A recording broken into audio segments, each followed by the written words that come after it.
ইরানের পরমাণু ইস্যুতে কঠোর বার্তা দিয়েছেন মার্কিন vice president JD Vance.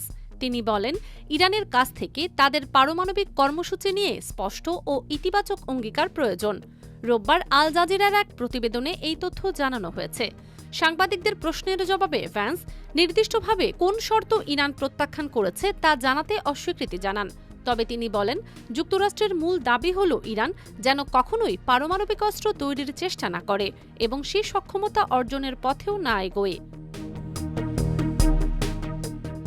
Vance বলেন, আমাদের মূল প্রয়োজন হল তাদের পারমাণবিক অস্ত্র তৈরি এবং এমন কোনো সক্ষমতাও গড়ে না তোলার বিষয়ে স্পষ্টভাবে প্রতিশ্রুতি দিতে হবে। তিনি জানান, মার্কিন প্রেসিডেন্ট ডোনাল্ড ট্রাম্পের প্রধান লক্ষ্যই হচ্ছে এই নিশ্চয়তা অর্জন করা। সে উদ্দেশ্যেই আলোচনায় অংশ নেওয়া হয়েছে।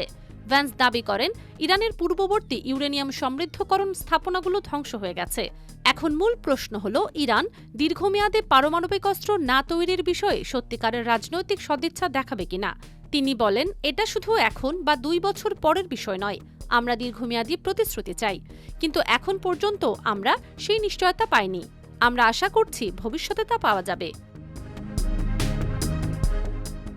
পাকিস্তানের মধ্যস্থতায় ইসলামাবাদে যুক্তরাষ্ট্র ও ইরানের শীর্ষ নেতৃত্বের মধ্যে সরাসরি বৈঠক অনুষ্ঠিত হয়।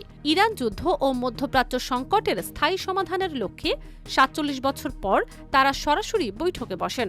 শান্তিপূর্ণ পরিবেশে এই বৈঠককে সংকট সমাধানের পথে অভাবনীয় সাফল্য হিসেবে দেখা হচ্ছে।